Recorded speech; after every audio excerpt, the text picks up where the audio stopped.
What else is new here in America other than gun violence, mass shooting attempts, or mass shootings themselves? Police ID gunman fatally shot at Texas Children's Day Camp. This is over in Dallas. Happened today. Today is June 14th. Fortunately, it says authorities say no children, staff, or officers were hurt in the shooting at the Dallas area gymnasium. 150 children attend this day camp over there. We're coming off the back of Uvalde shooting, and that's still on my mind. My previous political convictions about the Second Amendment, where no gun should be restricted in any capacity.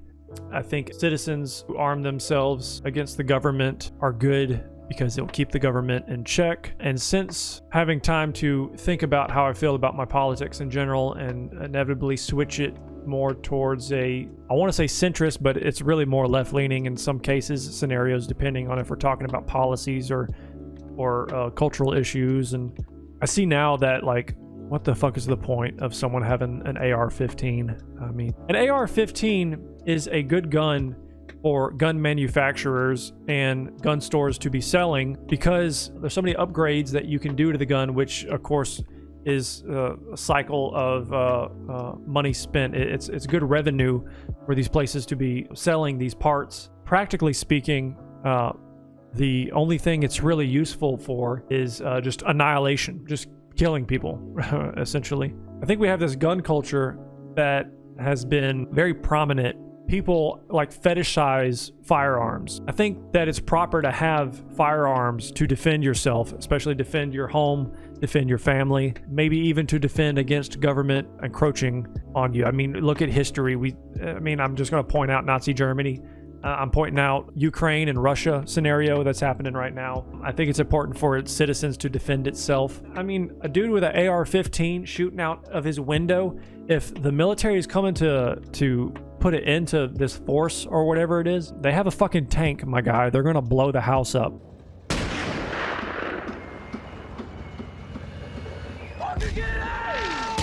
They're not gonna waste their time on some dude with an AR-15 shooting out of his bedroom window. Like, for fuck's sake. I guess the main point I want to drive home is, like, I've never seen it necessary for so many people to have AR-15s.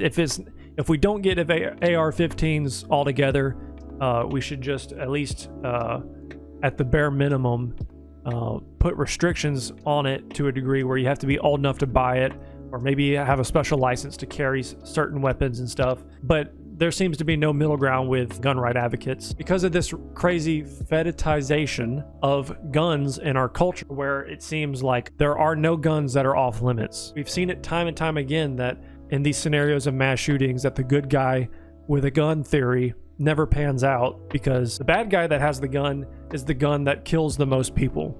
The good guy with a gun shows up later. They show up about an hour and a half later, or 75 minutes later, before they even stop the guy from killing any more people. We'll say it could have been worse. It was already pretty bad. There's 19 children dead. I don't think we need to be talking about how much worse it could have been for a cop. And part of the oath that they take is to protect and serve. That essentially comes at the cost of their life, if that's what it takes. You lay your life down on the line of duty. And I think in that scenario, it's reasonable to assume that cops should be rushing in there or acting more quickly, or be more readily prepared to assess these kind of scenarios, especially whenever that particular town had a increase in funding for that police department. The city of Uvalde, the police funding makes up 40% of Uvalde's budget. I understand police have an incredibly hard job. What I don't understand is inaction. All I really hear from the other side that has gun advocates is excuses and no real middle ground, and no suggestion to policies that would actually address the issue. More so, we need to arm teachers, as if teachers need to have any more responsibility put on their shoulders, or we need to lock all this, like the schools need to essentially be a jail. I mean, we just live in this scenario where it's just dangerous to be a child, and it's gotten to that point because we're so free and loose with the guns that literally just about anybody can get their hands on it, and that has a crazy idea and just go fucking do whatever they want. Case in point right here again, a fucking guy that tried to shoot 150 kids that were at this day camp. It's the message no parent wants to hear. He had texted me and say, "Mom, I think someone's entered the field house with a gun." Parents rushed to the Duncanville High School field house where more than 150 kids were attending summer camps. My immediate emotion was to panic. I was driving up 20, going about 120 miles an hour, and sheriff department was behind me. I didn't stop. I just kept going. Police say a gunman entered the field house. Autumn Harris says she heard the gunfire. And then he went in the room, and then we heard shooting, and then we got scared, and everybody started crying. I mean, could you imagine? That dude said he was going that fast down the road to get there. I mean, I was just reading about some of the parents that were wanting to go inside of the school at Uvalde, and because the police were keeping them from going inside, and the police themselves were not going inside either. Meanwhile, the parents just had to sit outside and listen to the gunshots after kid is being shot. I just couldn't imagine if he had raced all that way over there to get to them, and then to have that scenario play out again if there were police that were just waiting outside and not letting them go inside while someone was free just to wreak havoc on all these kids again. The kids say their counselors told them to hide. They just told us to stay quiet, and we were in the men's room, so there were showers in there, so we hid in the showers. Jordan Jones says he hid and prayed. I was praying to God just so nothing will happen, so nothing bad won't happen. The Duncanville mayor told us officers arrived within 2 minutes and exchanged gunfire with the gunman, killing him on the scene. The officers had recently been through active shooter training. There was no. Let's go. They went through active shooter training. It brings more questions to mind about the scenario in Uvalde if, again, the police force at 40% of the city's budget, they were, you would assume, well prepared. They had the resources for these kind of scenarios, or at the very least should have acted a lot quicker than what they did in tackling the situation. Parents and students were reunited a few blocks away at the recreation center. Pastors prayed with the families as they left, and parents told us this was once again a reminder of just how fragile life is. No day is a day to not love your family.